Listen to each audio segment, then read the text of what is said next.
Ողջույն սիրելի հեռուստադիտողներ, մենք շարունակում ենք «Իմ վկայությունը» հաղորդաշարը։ Այսօր դուք կլսեք մի շատ լավ հովիվի, շատ լավ մարդու վկայություն, որը արդեն 36 տարի շարունակում է տարածել Հիսուսի ավետարանը։ Չնայած նրան, որ անցել է բազում փորձությունների եւ հալածանքների միջով, բայց չի դադարում Աստծո ավետարանը տարածել։ Այո, խոսքը իմ շատ սիրելի հովիվ Արթուր Սիմոնյանի մասին է։ Հուսով եմ այս վկայությունը շատ բան կփոխի ձեր կյանքում։ Արթուր եւ Լուսինե Սիմոնյանները արդեն 30 տարի է, ինչ հովում են Հայաստանի կյանքի խոսք ավետարանական եկեղեցին։ Նրանց անձնվեր ծառայության շնորհիվ հազարավոր մարդիկ իրենց կյանքերը նվիրել են Աստծուն։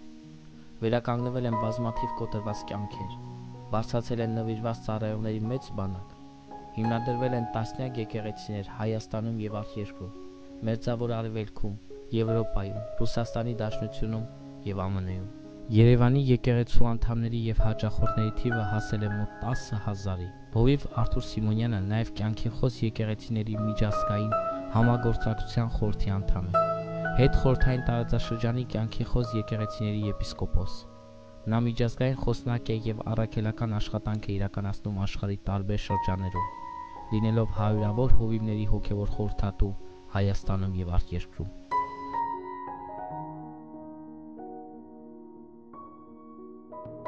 Հովիվ ջան, ողջույն։ Շատ շնորհակալ ենք, որ ժամանակ գտաք մասնակցելու մեր նոր հաղորդաշարին։ Վայ ջան, նախ շնորհակալություն հավերքի համար, ունեմ ես պատիվ է, ու նույնպես ողջունում եմ բոլորին, ովքեր միացել են այսօր դիտում են, հավատացած եմ Տիրոջից ինչ-որ բան կառնեք, Տեր օրհնի բոլորիդ։ Հովիվ ջան, խնդրում եմ պատմիր, թե ինչպես եղավ ձեր ապաշխարությունը, որովհետև հիմա մենք տեսնում ենք պտուղները ձեր կյանքի, բայց սկզբի մասին շատերը տեղյակ չեն։ Շատ գեղեցիկ ասեցիր, գիտենք պտուղները, բայց արմատը, դենք ճիշտ ասած, միշտ ծառին որ նայում ենք, մենք պտուղներ ենք, չէ՞, տեսնում, արմատը չենք տեսնում, բայց իրականում մի հատ մեծ պատմություն կա արմատի մեջ, անգամ ծիրանի ծառը որ վերցնում ես, նայում ես ծիրանը պտղից օգտվում ես, երջանիկ ես, բայց եթե ծիրանի վրա մի հատ sense ոնց որ էկրան դնել, ասենք ծիրանի պատմությունը տեսնենք, երևի մի հատ կտեսնենք պապիկ, որը տնկում է, սկսում է ջրել, աճում է, արմատները զարգանում են, դից էլ մեր կյանքն է լինում, դից էլ մեր կյանքն է անում։ Ես կսեմ նայած, որ ես չեմ ծնվել, չեմ մեծացել քրիստոնեական ընտանիքում, այսինքն ծնվել եմ 1966 թվականին, քաղաք Երևանում, հենց կենտրոնի հիվանդանոցում, մենք այդ ժամանակ կենտրոնում ենք ապրում եւ Երևանում եմ ծնվել, մեծացել,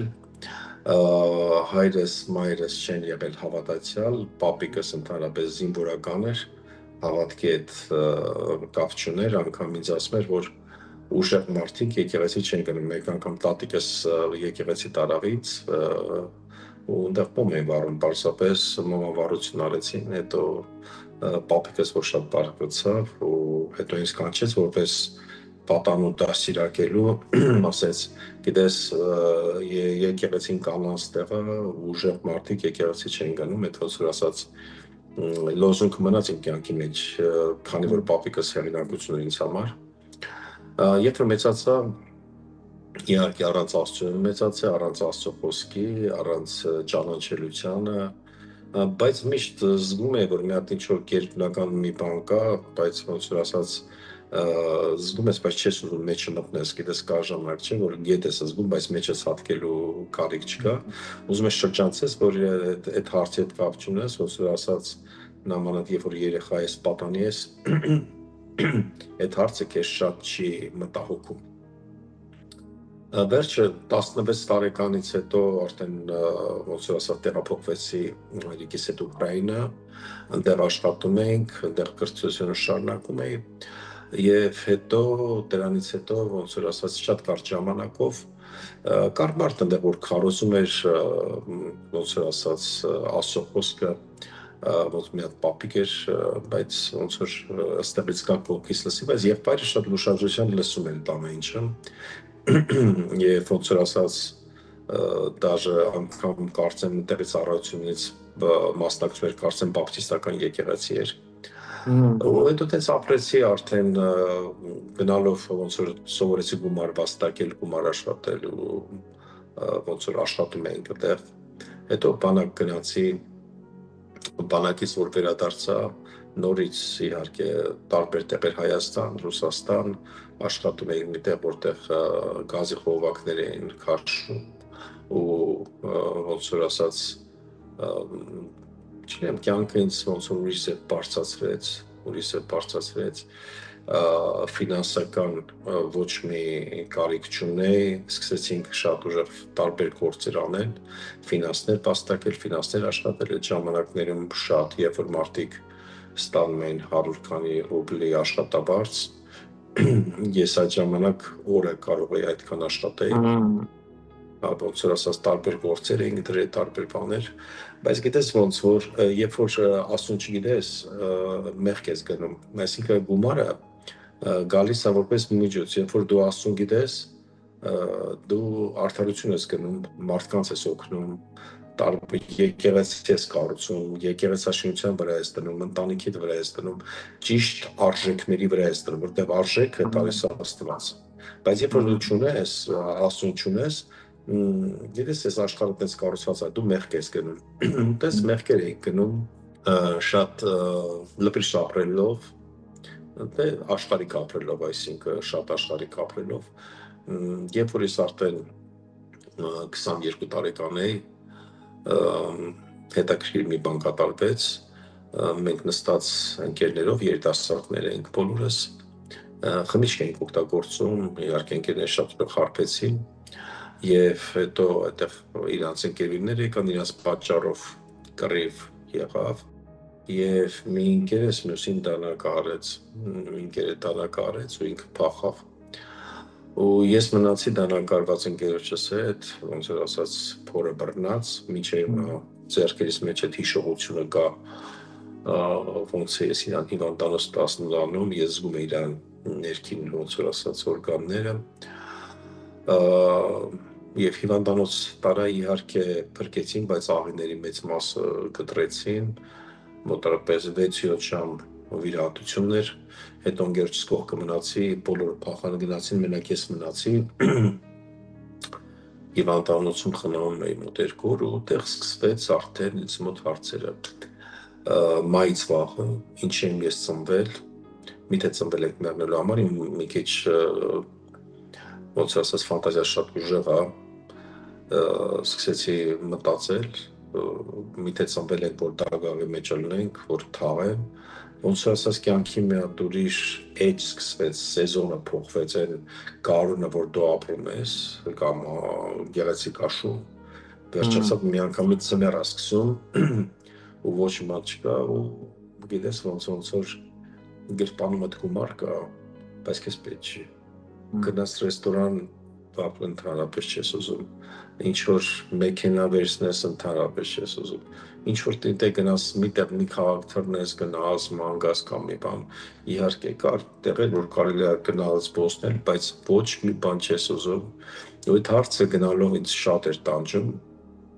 ես այդ ժամանակ Ռուսաստանում էի, մի բան, որ հետո ընկերս մի քիչ կազդուրվեց, ես մի բան, որ կարող էի անել, թռնեի գայի Հայաստան, որ թռայի գա Հայաստան, իմ եղբայրս ինձ դիմավորեց, ու գիտես ինչ հետաքրքիր էր, ինքը արդեն ապաշխարել էր, ու սկսեց Աստծուց պատմել, ոնց որ ասած, ես շատ բարկացա, ասեցի, տենց բաներից մի պատմի, ես երբեք տենց էլ հենց ասեցի, տեր չեմ դառնա, ես մտածինք, տենց դարել է, որովհետև ինձ համար հավատքը դա միայն ոնց որ ասած եկեղեցին է, այդ ժամանակ քահանա բառը մենք չենք օգտագործում, ես հիմա տեր բառը ես հիմա չեմ օգտագործում, քահանա բառն եմ ես ավելի շատ օգտագործում, եւ տենց կոպիտ ասեցի, լսի դու տեր ես դառը, ես չեմ դառնա, վերջին ինձ հարց տվեց, իսկ ինչի համար ես դու ընդհանրապես ծնվել, կյանքը ինչքան է երկարելու, ասեց առավոտյան մենք կգնանք եկեղեցի, ես ասի չեմ գա, ու ողջ գիշեր մտածում էի ինչ եմ ես ծնվել միթե մեռնելու համար ու ծխախոտ էի օգտագործում, երևակայի մի տուփ ծխախոտ ծխեցի, հետո չհասկացա ոնց քնեցի, առավոտյան ինքնից արթնացրեց, ասում եմ գնացինք ծառայության, միշտ ոնց եկացավ գնացի ծառայության։ Դա հոգեգարստական եկեղեցին էր, այդ ժամանակ դա 80 երկրաշարժից հետո էր, 88-ից հետո ու գիտես այդ ժամանակ հետաքրքիր մի բան նույնպես կատարվեց, որ երկրաշարժը եղավ մի փոքր տեղադրվածքից ես եկա ծառայում էի այդտեղ ազգին, մարդկանց ծառայում էի երկրաշարժի ժամանակ Գյումրիում գնացել էի օգնել ու տեսա փողերը որ թռչում են, այդ քամին տվեց մի քիչ գումարներ սեցվել են բարձրացած շոր մեկի տնից ու տեսա գումարներ, որը թռչում են, էլի ասում ես ես պատեր էի տեսնում, լավ ռեմոնտ արած, ոնց որ լավ գեղեցիկ ներկած, գեղեցիկ նկարած, բայց չկա այդ մարդիկ չկան, ասեցի, ու տեղը ինձ շատ մեծ հարց ավելի ինչի ենք մենք ծնվել, ինչի միթե այս փող են կարող, այս կյանքը տրված է, այս պատերի մեջ տնելու համար, որ այս պատերի մեջ փողերը տնենք։ Վերջ հասկացա ինչ-որ մի բան կա, որ երևակայի ես չգիտեմ շատ է լացում կամ բան ու դրանից հետո իհարկե արդեն ոնց որ ասած այդ մտածելակերպը մոտս գնալով զարգանում էր, չէր կանգնում, օրեցօր զարգանում էր։ Ինչու՞։ Այդ ժամանակ Թոխմախի գերեզմանների մոտ մի հատ բացատ կար, որտեղ հավատացյալներ հավաքվում են։ Դա ոնց որ ասած դեռ կոմունիստական ժամանակաշրջանը, ասենց ազատություն չկար, թաքուն հավաքույթներն էր։ Բայց ինչն էր հետաքրքիր, որպեսզի հասնենք այդ բացատը, մենք գերեզմանների միջոցով մեջով էինք անցնում, ոնց որ շատ հետաքրքիր ճանապարհ էր դեպի ծառայություն։ Վերջը գերեզմանների միջով եղբայրս բացատրեց ինձ, որ մենք գերեզմանով չենք եկել, պարզապես մեջով կանցնենք, բայց ոնց որ գերեզմանները սկսեն հետս խոսալ, որտեղ հայկական գերեզմանները ոնց որ ասած արձաններ, գրվածքներ ու տեսա մի աղջիկա թաղված, որ իմ տարիքին էր ու ես մտածի, բայց ես իրա տեղ կարող է լինեի ու վրան է գրած էր կանգնի անցորդ ես մինչև իհարկե որ ուզում ման գամ երևի չեմ գտնի բայց ես միտքը ես այդպեսին է ինչպես դու հիմա այո դու կլես հենց այդպեսին ինչպես ես հիմա գիտես ոնց որ գերեզմանը քեզ քարոզի ոնց որ գերեզմանը քեզ քարոզի ու առաջին անգամ ես լսել եմ դառը ճշմարտությունը միշտ ես լսել եմ քաղցր սուտը, դե կյանքը առաջում է, լավ կլինի, սենց կլինի, հələ սաղ կանցնի, պիտի վայելես ես կյանքը, բայց շատ քչերն են քարոզում դառը ճշմարտությունը։ Ու գիտես դառը ճշմարտությունից ուզում ես փախնես, բայց եթե մեջ դրվում է։ Վերջը տենց մտածելով բանով շատ մտածեցի ոնց որ ասած ճանապարհեր։ Հասանք այդ բացատը ու ժողովուրդը հավաքվում են, հետաքրքիր ժողովուրդ, բոլորը սենց խոսում են Աստծուց, մի հատ պապիկ հավաքվում էր գետնի վրայից ծխախոտի մնացորդները, անենց ես վատը զգացի, ես գնացի պապիջան ասեցի մի հավաքի ծխախոտի մնացորդները, մի տուփ իմ գրպանից տուփ հոսի կարետ անեցի, ասեցի վերցրու ծխի, բայց մի հավաքի, ասեց բալես ես չեմ ծխում, ասի բա ինչ ես հավաքում, ասեց Սուրբ Հոգու զորությունն աստեյշնելու, ես կեղտը խանգարում է։ Դե իհարկե դա իր հավատքն էր, ես չեմ մտածել թե սա Աստված Սուրբ Հոգին գալիս է ինչ-որ մի բան խանգարի, բայց դա իր ասած հավատքն էր։ Ես սենց շոկի մեջ սենց կանգնեցի, գիտես մի մոմենտ ես ինձ խոզի պես զգացի, որ ոնց որ կեղտոտ ալնեմ ես, իրականում իրանց լավ է հագնված, ամեն շատ լավ էր, բայց ինձ սնենց բան զգացի ու սենց կանգնած, այսինց ազդվել եմ, չգիտեմ ես տուփ սիգարետը ու շպատեմ, ինչ անեմ, վերջը, ու մի հատ կին ընդեղ վկայում էր կողքի կնոջը, որ մարդուն չոր ձերբակալել են, բայց ինքը աղոթեց իր ատունը յուղը չի վերջանում, ասեցի, բայց դուք լուրջ եք խոսում, ասեց, այո, ասի ոնց կարող է յուղը չվերջան, ասում այո մի կես լիտր յուղ ունեմ տունը, ասում այս արդեն մի տարի օգտագործում եմ, ոնց կա, տենց էլ կա լցված, Աստված հրաշքանում, Աստված իմ երեխեքին պահում է, ես մտածում եմ որտեղ եմ ես գտնում, ծառների վրա նայում եմ, ծառների վրա կախված են հենափայտեր, կասլիներ են կախված, ու ասում ես ի՞նչ է, ոնց որ տոնածառ զարդարացել էր ծառը։ Ասում եմ, մարդիկ ստեղ բժշկվել են։ Եկել մի հատ մարդ ասում է, դա ես եմ բժշկվել։ Գիտես, այն կա չէ, Ալիսան հրաշքների աշխարհում, որ այդ մի տեսակ այդ Ալիսայի սիմպտոմներ մոտս իրեն, որ ընկել եմ հրաշքների աշխարհ, այն ոնց որ սովորական ռացիոնալ աշխարհից ընկնում ես մի հատ աշխարհ, որ չես կարող հասկանալ ինչա կատարում։ Մեկ էլ մի հատ տղա ասում է, դե դե վերջի չի օրինակ, ես մարդ գիտեմ, ասում է, որ իր ավտո մեքենայով աստուծածառում բենզինը չի վերջանում։ Սենց ես շոկի մեջ ես լսում եմ, վառելիքը ոնց կարող է չվերջանա, ու այդտեղ ծառայությունը սկսեց, իհարկե չեմ կարող ասեմ պլատֆորմ, ինչ-որ բեմ, քարի վրա կանգնում են եղբայրները ծառի տակ ու քարոզում էին, ակարդեոնը նվագեց, ինչ-որ երգ երգեցին, մինչև հիմա չեմ էլ հիշում, որ երգ երգեցին, բայց մի եղբայր անգամ այդ եղբորը, հետո ես էլ չեմ էլ հիշում, ով էր այդ եղբայրը, բարձր սկսեց քարոզել, որ եկեք ինձի բոլոր հոգնածներ ու բեռնավորվածներ ու ես հանգստություն կտամ, տենց ասում Տերը։ Ես ունենց այդ խոսքերը մխրճվեց մեջս, ես հասկացա, որ դա ինձ է վերաբերվում, ես չեմ ոնց վազեցի առաջ, բա հիմա է ժամանակ ապաշխարության, հիմա է ժամանակ Տիրոջը գալը, վազեցի առաջ, կանեցի ու հեկեկալով լացում եմ։ Իմ պապիկս միշտ ասում էր, տղամարդը չի լացում, պապասել էր ասում, թե անգամ պապիկս մահացել էր, ես չէի լացում, որ տղամարդը չի լացելու, գիտես, ոնց որ արցունքները կոկորդիս մեջ ունեն, բայց ոչ աչքերիս մեջ, ու այդ ներկայությունը ինձ ոնց որ ասած տվեց ոնց որ կոկորդիցս արցունքները դուրս եկավ աչքերիս մեջ, ես հեկեկում լացում էի, ոնց որ երկինք իջացել էր ինձ վրա, նես խաղաղություն, ես երբեք գնով, փողով, ոչ իմանով չէի կարող առնել այդ խաղաղությունը, մի հատ սենց վայելում եմ, մի հատ մթնոլորտ էր մեջս, որ կարող է հավիտյան ես կանգնած մնայի այդտեղ, ու հետևս մեկին կանգնած ինչ-որ լեզուներով աղոթք էր անում, ես տեղյակ չէի ինչի ընդհանրապես սա ինչ է, ինչի, բարձր ասում ես ինչ է, ես կնիկ ես ինչ ազգի է, էլի, ինչ աղոթում, եղբայրս ասեց, լսի, սա Սուրբ Հոգու լեզուներն է, սա հատուկ է մարդկանց է տրված, ամեն մեկը չի ստանում, այդ ժամանակ դες հավատում էին, ու ես սրտանց աղոթք արեցի, ասի, Աստված, ես էլ եմ ուզում սենց, ու հենց այդ րոպեին ես սկսում եմ լեզուներով խոսամ, ոնց որ ճապոներով խոսայի,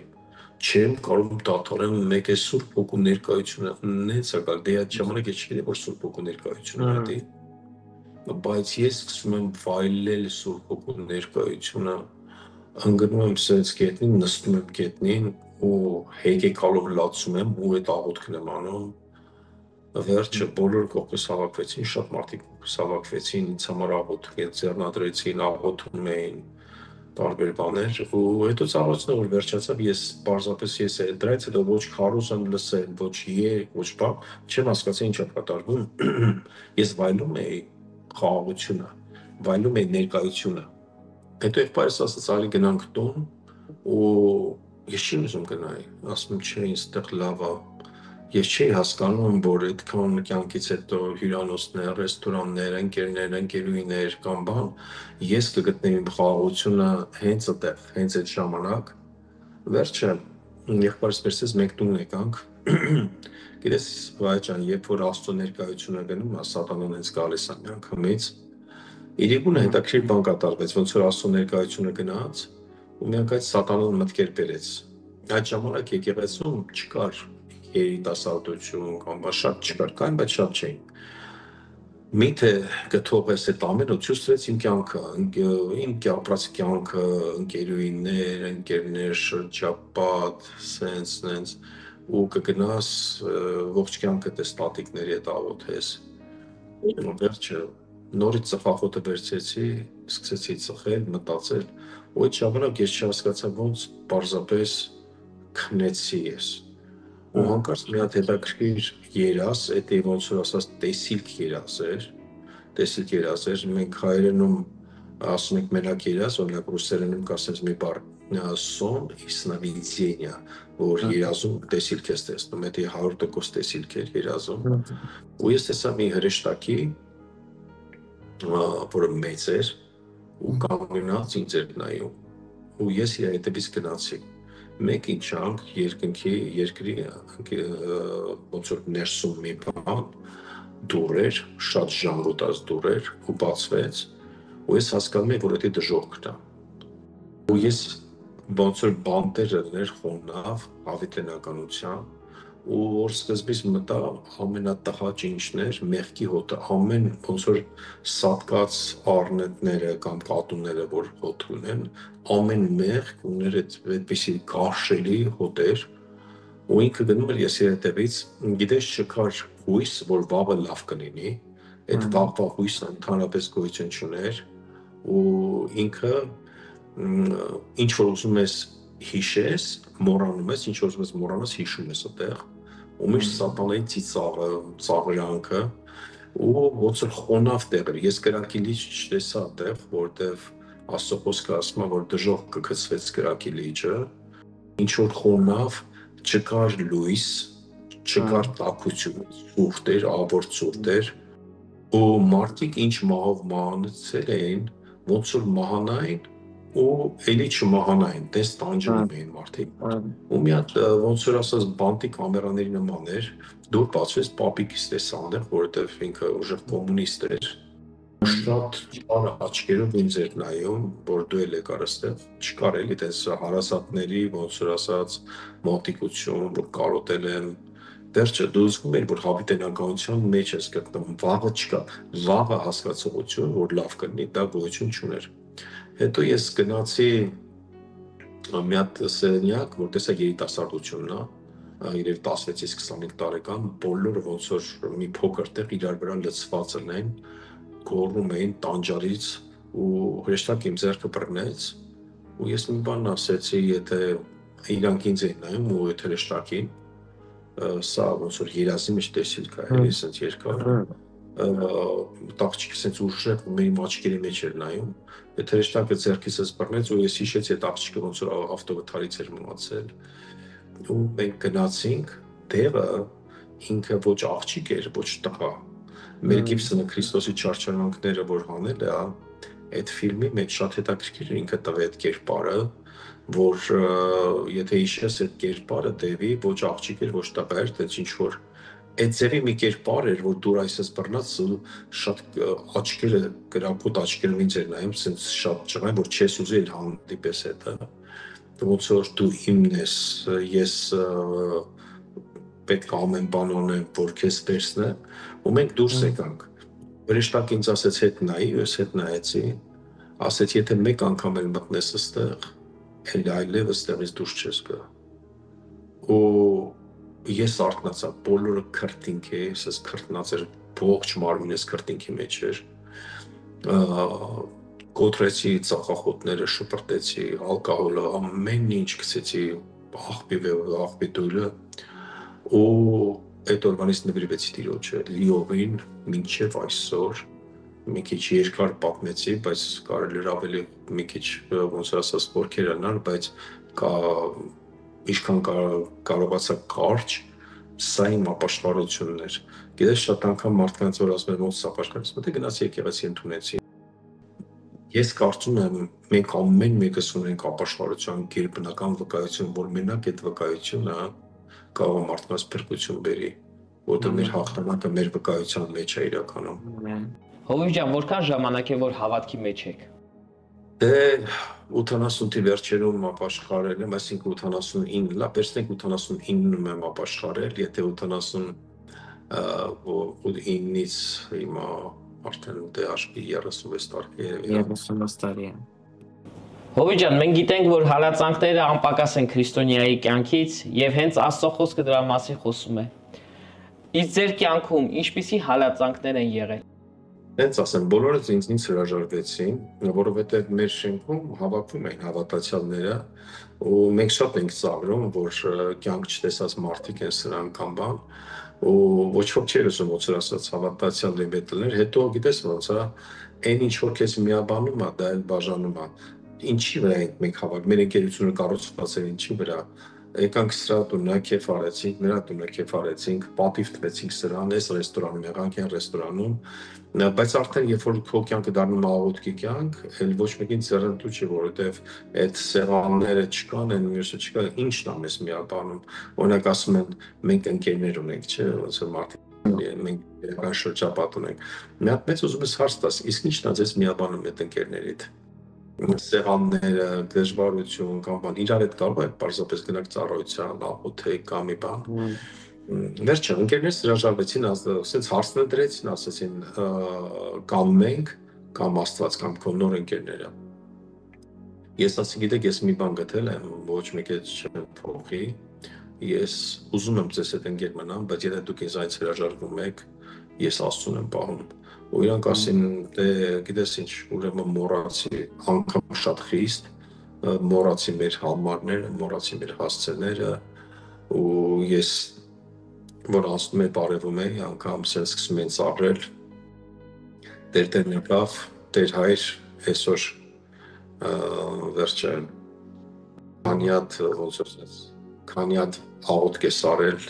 ու ծաղրանք, ահա որ ծաղրանք, վերջը ես կուլ տալի, բայց այդ ժամանակ ինձ սովորացնում են, որ հալածանք կունենաս, մայրս, հայրս շատ ուժեղ դեմս դուրս եկան, ահա որ ուժեղ, մեր ողջ բարեկամությունը, անգամ մի օր տուն մտա, ու տեսա բոլոր բարեկամները հավաքվել են, որ ինձ ճիշտ ճանապարհի բերեն։ Գիտես ինչի առաջվա կյանքը, որ կարող էի օգտագործել շատ բաներ, ոչ մեկի էջ պետքը չէր, բայց հենց ապաշխարեցի Աստծուն եկա, բոլորը մտահոգվեցին, եկան, որ այդ դժբախտ ճանապարհից ինձ հանեն։ Վերջը մայրս ահավոր դեմ էր, ես անգամ ավետարանը վերցնում էի բաղնիք, որ այնտեղ կարդամ, որպեսզի չպատրեն, չճղեն ավետարանը։ Մի օր մի հատ հայտնություն ստացա, որ աղոթք անեմ, ասեմ սատանա, ես այստեղ ապրում եմ, այս իմ տունն է, որտեղ ես եմ, դեռ դու տեղ չունես, ես ու եղբայրս աղոթք արեցինք իրար հետ, ու մայրս մի բան հավաքում էր այնտեղ,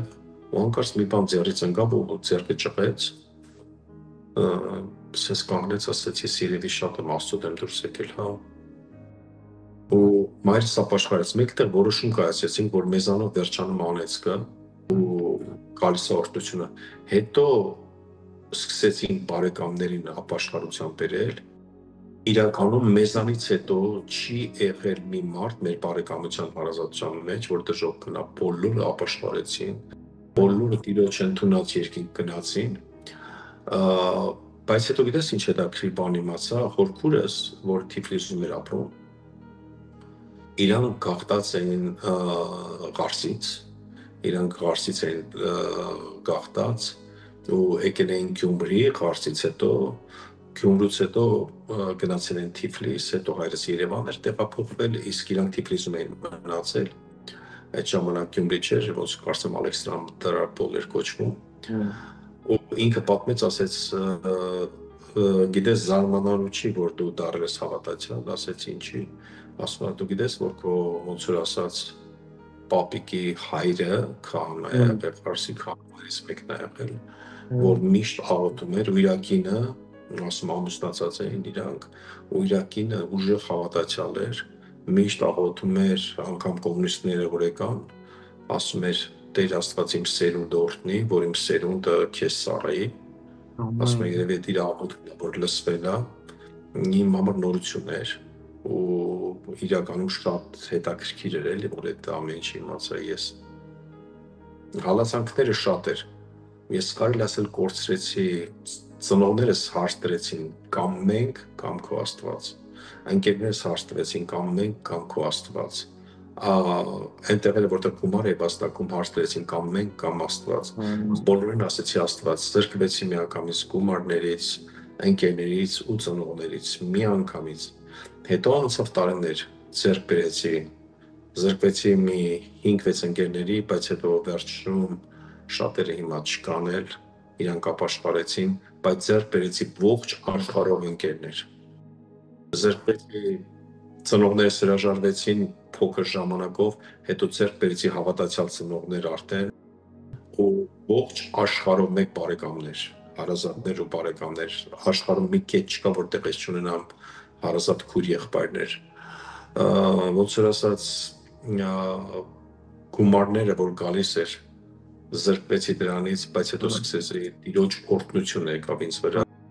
Տեղափոխվեցինք Մոսկվա, այդ ժամանակ ես կոշիկ կարել սովորեցի, տեղափոխվեցինք Մոսկվա, սկսեցինք մենք ինքներս ոնց որ կարել, մեծ գումարներ աշխատել ու շատ փոքր ժամանակ հետո, 1 տարի չանցած, ես ընկերոջս հետ ֆինանսավորում էինք անգամ Մոսկվայի եկեղեցիները, որը սկսվում էր, մենք այդ եկեղեցիներն էինք ֆինանսավորում էինք, որպեսզի լինի ծառայություններ։ Հետո արդեն պետքա Ամերիկա գայ, գնայի Ամերիկա, թղթերն էի պատրաստում ու Ամերիկայի դեսպանատուն չասած, տերը հետս խոսած, եթե գնաս Հայաստան, շատ փրկվածներ կտեսնես։ Հենց այդ օրը 90 թվականներ ճպեցի, պատրեցի բոլոր թղթերը, 90-ի վերջերներ, պատրեցի ու տեղափոխվեցի Հայաստանում էլ այդ ժամանակից հետո արդեն եկեղեցին 90 թվականին արդեն Լյոնյա Մարկոն եկավ սկսել էր, ես որ եկա փոքր խումբեր այդտեղ ու մի անգամից մտա եկեղեցու գործի մեջ ու սկսեցի բարձրալ տնային խմբակներ, սկսեցի մասիվի տնային խմբակները շատացան, Էդիկը, բոլոր մեր ծառայողների մեծ մասը ինձ մոտ ապաշխարել, ոնց որ մեր խմբակներում ապաշխարել ու մեծ արտոնություն էինք վերապրում, մարդիկ Սուրբ Հոգով մկրտվում էին, երջանք անում էին, մարդիկ բերում էին պատերազմից հետո շատերը կորուստներ ունեին, երկրաշարժից հետո կորուստներ ունեին, մխիթարություն էին ստանում, վերջը մնում էին, չէին գնում, մնում էին, հետո սկսվեց այն անլույս ժամանակաշրջանները, ես ընդեղ էի, բոլոր Հայաստանի դժվարությունների ժամանակ եղել եմ, հաց էինք վեկալում, մի հատ հացը ստեղծվեց գնացեք տեսեք ծառայությունը գտը, որ միջեմա կա Գայանե Հակոբյանը կողքս կանգնած էր, հենց երիտասարդ տարիքից այդ ծառայությունը ոնց որ ասած սկսեցինք Լուսնեի հետ, Լուսնեն սկզբից ոնց որ ասած գթություն ծառայությունը վերցրեցինք, շորեր հագցնենք կամ բան, հետո պարզապես գթության ծառայություն էր, հետո գտը ծառայությունը գնացեք տեսեք ծառայություն արդեն Գայանեն էր, սկսվեց ու մի փոքր հացը մենք տանում մարդկանց բաժանում էինք, հացի կարիք կար, լույսի կարիք կար, բայց մենք երջանիկ էինք, աղոթքներով անցնում էինք, հիմա որ հետ եմ նայում Հայաստանում իհարկե հիմա Միացյալ Նահանգներում եկեղեցիներ են բարձրացնում, սկսում եմ դրա մասին երևակայ հետո խոսանք, բայց ոնց որ ես նայում եմ մի քանի հեղափոխություն, 2 պատերազմ, երկրաշարժ, ամեն ինչ ոնց որ ասած վերապրեցինք, կայացանք, կանգնեցինք դժվարությունների մեջ ու կարևորը հիմա երբ որ կան լավ ժամանակները, այդտեղ չկանգնենք։ Գիտես, շատ անգամ սովորում ես դժվարությունների մեջ չկանգնելը, բայց ես ինչ եմ տեսնում մեր ազգը տեղափոխում է Եվրոպա, Ամերիկա, դժվարությունների մեջ չի կանգնում, բոլորին օգնում, բայց լավ ժամանակների մեջ կանգ առնում։ Կարևորը լավ ժամանակների մեջ չկանգնենք։ Վերջը տենց տեղափոխվեցի Երևան ու սկսեցի եկեղեցին ոնց որ ասած լինել հովի օգնական, օֆիցիալ գրանցվեցինք ու օֆիցիալ ոնց որ ասած միշտ ես եմ եղել հովիվը, ոնց որ ես իմ անունը դրվեց որպես հովիվ, հետո Լյոնյան Մարկոն պետքա գնար արդեն սովորելու, թողեց եկեղեցին, այդ ժամանակ էլ ահավոր հալածանքներ էր նորից, դահլիճներից զրկում էին, չեն տալի, մենք դուրս էինք անում, մնացինք դուրսը ու դահլիճ չկա, Լյոնյան գնաց, ես մենակով, շատերը գնացին միշտեղ սովորելու ու այդտեղ Բագրատը ապաշխարեց, Մերբեկչյան Բագրատը, Ալպատյան Արտուր ներգծության Գայանեներ, վերջը ահագին մարդիկ, որ հիմա այնտեղ ծառայություններ են անում, այդտեղ ապաշխարեցին մեր քարեններ, որ հաշվապահությունով էր զբաղվում, Ոսկանը ապաշխարեց, Գասպարը, որ հիմա ծառայում է, Լուսյան Արմենը, այդ ժամանակ երևակայի փոքր երեխաներ են իրանց արդեն, իրանց արդեն Արմենին պատանեկան տարիքից գիտեմ, Գասպարին փոքր ժամանակվանից գիտեմ, իր մայրը քասկեղից բուժվեց, բժիշկները մի քանի տվե, ու ինքը բուժվեց, վերականգնվեց, այդտեղ իրանք ապաշխարեցին։ Վերջը Մոնումենտի այգում սկսեցի առաջի Աստվածաշնչյան դպրոցը ու ամեն երեկո հավաքվում էինք Մոնումենտի այգում, այդտեղ չաշխատող արդեն ռեստորան կար, առաջվա կրունգ ռեստորանի բիսեդկաներում ես անում էի Աստվածաշնչյան դպրոց, կրթում էի ծառայությունները Զանգվի ապում էինք անում կամուրջի տակ, Կիևյան կամուրջի տակ։ Վերջը մարդիկ գալիս էին անգամ մի անգամ հետաքրքիր Զանգվի տակ ոչ երգեր, ոչ քարի վրա կանգնում ենք, քարոզում ենք, անգամ տեսնում եք դեսպաններ էին գալիս, նայում էին, մեզ գնում են։ Հիմա այն տեղերը, որտեղ ծառայություններ են անում, ամեն տեղը տեղ ռեստորաններ է հիմա իհարկե, բայց այդ ժամանակ անտառ էր։ Մարդիկ ապաշխարում էին չանցած ժամանակ հենց այդտեղ Զանգվում մկրտում էինք մարդկանց։ Վերջը եկեղեցին զորանում, շատանում, մեծանում էր եկեղեցին։ Առաջի Աստվածաշնչյան դպրոցը մի տարի այգիում եմ անցկացրել։ Ամեն ժամանակ հալածանքներ, աղոթքած ծառայությունները անում էինք Համալիրի այգում, անգամ մեզ վրա հարձակում էին սպորտսմենները, այնքան ծեծ ու ջարդ են կերել աղոթքների համար։ Վերջը սա մեր պատմությունն է։ Հովիվ ջան, ձեզ մի հարց եմ ուզում տալ։ Այդքան հալածանքի մեջ ինչը ձեզ օգնեց, որ կարողացաք ամուր մնալ ձեր հավատքի մեջ։ Վայ ջան, նայ, ես աշխարհում ապրել եմ 100% աշխարհիկ կյանքով։ 100% աշխարհիկ կյանքով ամեն ինչով։ Երբ որ ես եկել եմ ապաշխարել Տիրոջը, ես եկել եմ 100% ապաշխարության։ Այսինքն ամեն ինչ սկսում ապաշխարությունից։ Ես ընտրել եմ Տիրոջը, իմ մոտ sense բան էր։ Ես այդ ժամանակ մեռա, ես էլ չկա։ Ծնվեց նոր մարդ։ Ու այս նոր մարդը բերված էր Տիրոջը։ Ես Աստծուն շատ եմ սիրում, իրոք, շատ եմ սիրում։ Ես ժամանակ առ ժամանակ, ամեն օր չէ, բայց տարին մի անգամ կամ 2 տարին մի անգամ հանդիպում եմ ունենում Տիրոջ հետ։ Ես տեսնում եմ իր սերը, ոչ թե ես կարծես եմ, որ հիմա հանդիպում ասեմ աշխարհիկները լսեն, կմտածեն, որ Հիսուսին նստած իրար հետ խոսում ենք, չէ։ Իրականում հոգևոր 2-3 ժամ աղոթքի ժամանակ ես զգում եմ իր ներկայությունն իմ կյանքում։ Ինքն առաջնորդում է ինձ, անգամ որ իմ աղջիկը մահացավ, գնաց երկինք, ես տեսա, թե ոնց է ինքը հրեշտակներ տեսնում։ Աղոթքից իմ աղջիկը երկինք գնալուց առաջ ես շատ ահավոր վիճակի մեջ էի, որտեղ բժիշկները հույս չէին տալիս իրան, ու ես 24 ժամ աղոթքի մեջ էի, երևակայ դուրս է գալի մի ջուր էի խմում, կամ բանը ոչ ջուր հացի ոտանոջման, ու էլի աղոթում էի, ու հանկարծ հոգու հափշտակություն եղավ, ես տեսա երկինքը, ես տեսա իմ աղջկա տունը, ես իրան արդեն երկնքում տեսա, ու տեսա, որ ինքը ինքան էր վայելում Քրիստոսին, ես Քրիստոսի դեմքը չտեսա, հետևից է տեսնում, ու ոնց որ զումով այս բարձրացնեն, ես գնում ասում եմ, հենց ինքը հետ չի նայում, ինքը Հիսուսով տարված, որ էլ հետ չի նայում, ու հետո որ արդեն հետ եկա, սենց ես հասկացա կնոջս ասեցի, Տերը Աննային վերցնելու է, անգամ այդ ժամանակ դժվարությունների ժամանակ ես Տիրոջ ներկայությունն եմ զգացել։ Ես ուզում եմ հավատարիմ լինեմ Տիրոջը։ Շատ է եղել դժվարություններ, բարդություններ, որ ոչ մի ներկայություն չես զգում, պարզապես անցնում ես։ Մեկ-մեկ որ քարոզիչները քարոզում են, ես լսում եմ, ասում եմ, Քրիստոսի հետ շատ հեշտ է, վայելում ես, այնքան լավ է երջանկությունը։ Իմ համար մի հատ հետաքրքիր բան է, էլի, այդ որ ավետարանն են իրանք կարդում։ Ես չեմ կարող ասեմ ինձ համար ամեն ինչ հեշտ է եղել, ամեն ինչ շատ դժվար է տրվել, մինչև այսօր էլ, բայց երջանիկ եմ Քրիստոսի հետ։ Վերջ-վերջո մեր ճանապարհը Քրիստոս ասել դժվար է, նեղ է ու փշոտ է։ Մենք անցնում ենք այդ նեղ ու փշոտ ճանապարհով ու գիտես ոնց է, ոնց որ եթե այն ծախորդ Պանոսի մեջ կա, որ ասում է, որ բոլորի կտուրը կաթում է, հեչ ինձ քո կտուրն է կաթում, ինձ Պանոսի կտուրը բոլորը դրանով են։ Իրականում ոնց որ Պողոս Առաքյալը ասում է մատնացույց եղանք պատերին, բայց երջանիկ ենք Տիրոջով, որովհետև այս կյանքը վայճան շատ կարճ է։ Ես հիմա 58 տարեկան եմ։ Գիտես, եթե անգամ 80 տարի ապրեմ, պլյուս, մինուս կապ չունի, ինչքան Տերը կյանք կտա, ինչքան ապրես, իրական հաշվետվություն, երբ որ տանք մեզ, ինչա մնացել է 20 անգամ նոր տարի անենք, 20 անգամ կնոջս նվեր կարամ տամ, շնորհավոր, երեխեքիս 20 անգամ կարող եմ նվեր տալ, ու վերջանում այս միրաժը սուտ,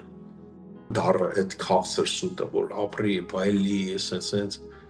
մի անգամ մի հատ մարդու քարոզում է ոնց որ մի հատ մեծ ասակ մարդ էր Լոս Անջելես էր տեղափոխվել ապրելու ու ինքը մոտ 69 տարեկան 70 տարեկան մարդ էր երևի նոր էր եկել շատ մեծ ախորժակով ու ասում էր որ այս կյանքը նոր է սկսում տուն եմ սարքելու բասեին եմ անելու սենց լողացանով բանով ու սենց նստած ես հաշվում եմ այս մարդը ունի հավիտենական ոնց որ ասած մտածելակերպ ուտենական ծրագրեր բայց կարճ կյանք ու ուզում ես հարց տաս ասում ես իրոք դու այդքան կապրես որ այդ ամեն ինչը հարցնես եթե ուշադիր մեր ներսում մենք նայենք գիտես ինչ կտեսնես որ մենք ունենք հավիտենական ծրագրեր բայց կյանքը շատ կարճ է ու դրա համար դժվարությունները անցույք է մի 20 տարի թող էլի դժվար լինի մյուսը, բայց սա հավիտենականության մեջ մենք վայելելու ենք այդ ամեն ինչը։ Ամեն։ Աստծո խոսքը ասում է ու Աստված կսրբի արցունքներդ երբեք էլ լաց չի լինի այնտեղ։ Ամեն։ Հովի ջան, ես հիշեցի մի հատված Աստվածաշնչի մեջ, որ երբ աշակերտները հարց էին տալի Հիսուսին եւ ասում էին. «Ահա մենք ամեն ինչ թողեցինք ու եկանք քո ետևից։ Հիմա մեզ ինչ կլինի» եւ Տերը պատասխանում է եւ ասում է. «Ամեն ոք, ով իմ անվան համար թողել է տունը կամ եղբայրներին կամ քույրերին կամ հորը կամ մորը կամ կնոջը կամ զավակներին կամ արտերը, հարյուրապատիկը կստանա ու հավիտենական կյանքը կժառանգի»։ Ես տեսնում եմ, որ այս խոսքերը ձեր կյանքի մեջ իրականացել են նաեւ իմ կյանքի մեջ ու փառք Աստծուն։ Բայց ես մի ուրիշ հարց եմ ուզում ձեզ տալ։ Ցավոք սրտի շատերը մտածում են, որ քրիստոնյաները խեղճ, տխուր եւ աղքատ մարդիկ են։ Խնդրում եմ, ասեք մեզ, ինչպես պիտի լինի քրիստոնյան։ Գիտես, քրիստոնյայի պատկերը Աստվածաշնչում շատ լավ է տրված, որ մենք կառնուկ ենք Աստծո առաջ, մեկս մյուսի առաջ, բայց այլուց ենք աշխարհի առաջ։ Ասած ենք արծվի նման։ Աստվածաշունչը այդ կերպարանքները շատ ուժեղ տալիս է։ Ու այդ խեղճությունը իհարկե ինք ունի պատմություն, որ շատ հին ժամանակներում կար պլատոնիզմ, հետո կար նեոպլատոնիզմ,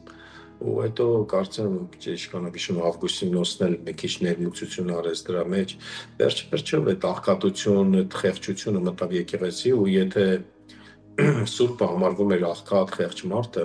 ես ասեմ ցեզ մի անգամից որ Աստված մենակ հարուստների Աստված չի, Աստված աղքատների Աստված էլ է, ու նույնպես հակառակը, Աստված միայն աղքատների Աստված չի, Աստված հարուստների Աստված էլ է։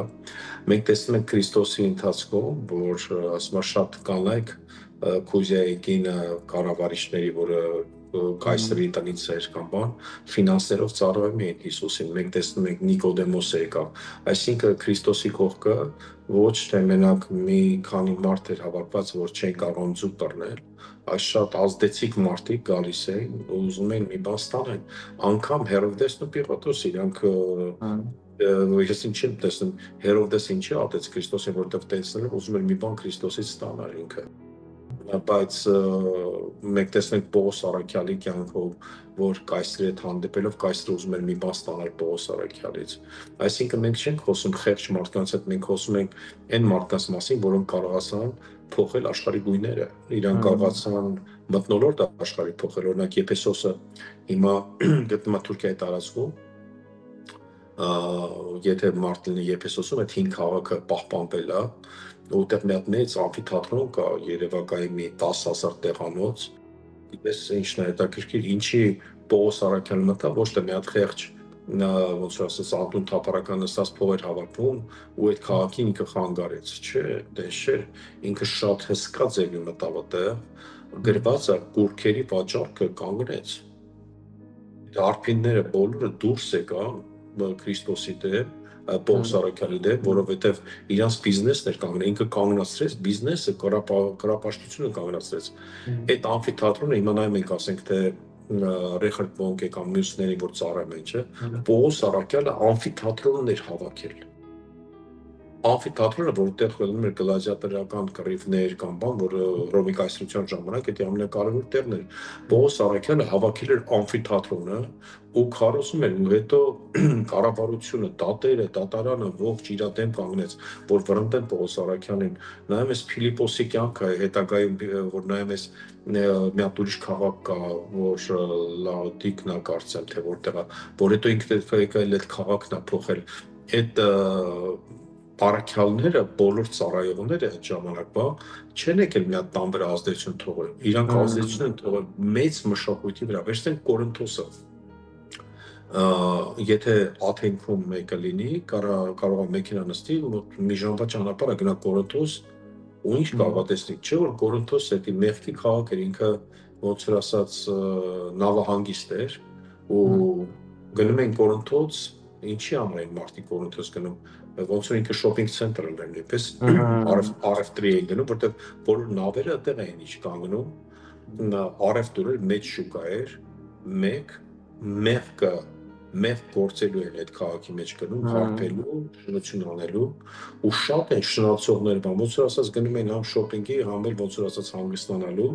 ու մեղք գործելու։ Պողոս Արաքյալը մտնում է, ու ողջ քաղաքը փոխվում է, քաղաքագլխով, հարուստներով, մյուսով, դրու հանկարծ Կորինթոսը դառնում է մեծ եկեղեցու տեղ, ու եթե հիմա լինես Կորինթոսում, վայճան, գիտես ինչ ուշադրություն դարձրա, սյուները, դա ռոմեական սյուներ են, ու սյուների վրա կամ պատերի վրա, վերևը պատերի վրա մարմարե ձկներ է խփած, ոնց որ ասած դաջված է ձկներ։ Այդ նշանակում է հարուստների տներն է դա։ Որովհետև աղքատը չէր կարող ունենալ մարմարի սյուներ, մարմարի, ոնց որ ասած մուտք, տեսվան, ու բոլոր այդ հարուստ տեղերը, որ չէ կառավարական բան, ձկներ է խփած, այսինքն ես արդեն պատկանում եմ Հիսուսին, իրաց պատկանելությունն է տվել։ Բայց հետագայում իհարկե չարը դեր խաղաց, որ դա մենակ աղքատներին է, եթե մենակ Աստված աղքատների Աստվածն է, շատերը վերցրեցին անգամ աղքատ Ղազարոսի ու հարուստի պատմությունը, բայց հարուստը, խնդիրը հարուստի տենց չէր, որ ասենք թե ինքը հարուստ էր, պարզապես ինքը Աստծուն էր մերժում։ Այո։ Ինքը Աստծուն էր մերժում դրա համար, ու մի անգամ Հիսուսը հարուստին նայելով ասում է, ինչպես ուխտը ասել է Ծակով կասին, նույնպես հարուստը երկնքի առկայությունը կմտնի։ Առաքյալները գիտես ինչ հարց են տալի, այդ ժամանակով կարա փրկվի։ Ես իրենք շատ աղքատ են, գիտես ինչ կասեին։ Կասեն, այ փառք ես Տեր Աստված, վերջերս իրանց այնտեղ չենք տեսնի։ Աստծով կարա փրկվի այդ ժամանակ։ Ոնց որ ասած հարցը, որ բարձրացնում են առաքյալները, հարուստի հարցը։ Հարուստի հարցը վերջը Հիսուսը ինչ ասում, ասում է ինչ որ մարդու անհնարին է, Աստծո հնարավոր է, ու ինքը իր արյունով փրկեց համ հարուստին, համ աղքատին, ու բոլորս թե հարուստը թե աղքատը չկա ոչ մի տարբերություն, Քրիստոսի արյունով փրկվում ենք, գնում ենք երկինք։ Ու դրա համար ինչ դիրքում էլ լինենք,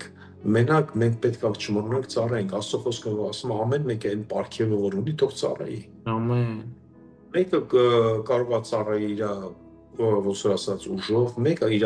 կարողությամբ, մեկը իր ֆինանսներով, ու տես բարձրացնում ենք եկեղեցին, բարձրացնում ենք Աստծո արքայությունը, ըստեղս երկրի վրա։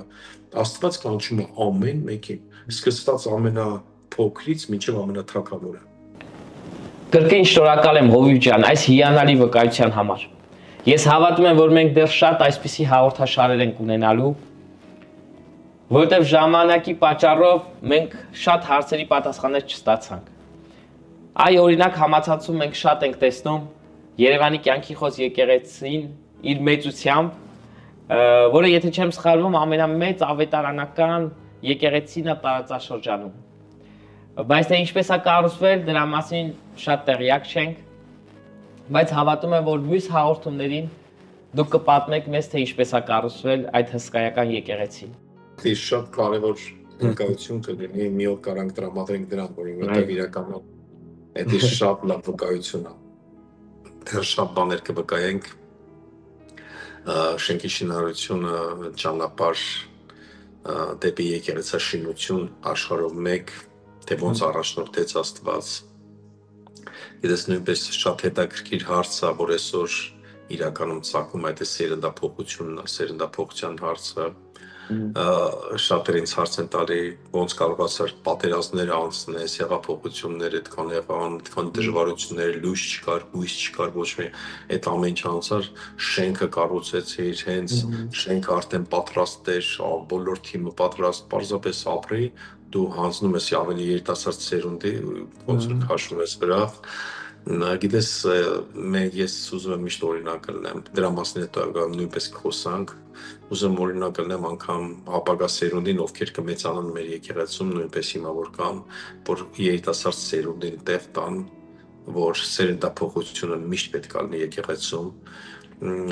եւ ես եկեղեցուց ոնց որ ասած չեմ գնացել, ինքը միշտ ղեկը ոնց որ ասած 10 երիտասարդին քշելով, այս կողքից ղեկը պահում ես միշտ։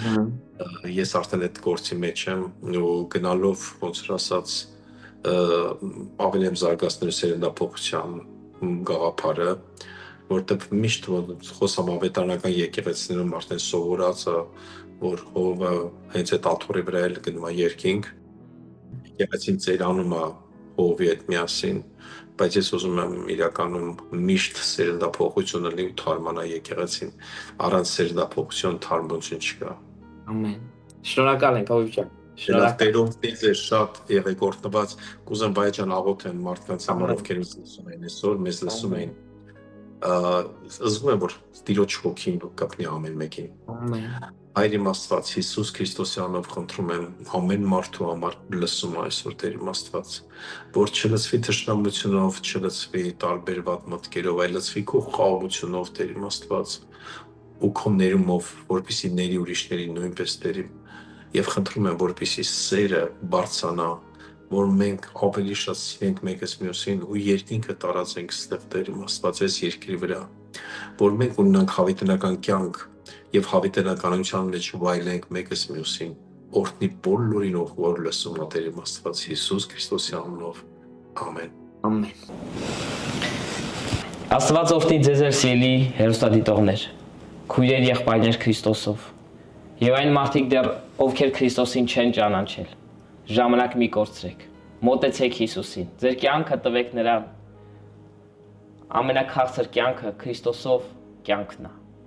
եւ հենց Քրիստոսն է կյանքը, թող օրհնված լինի ձեր եւ ձեր ընտանիքները, ամեն։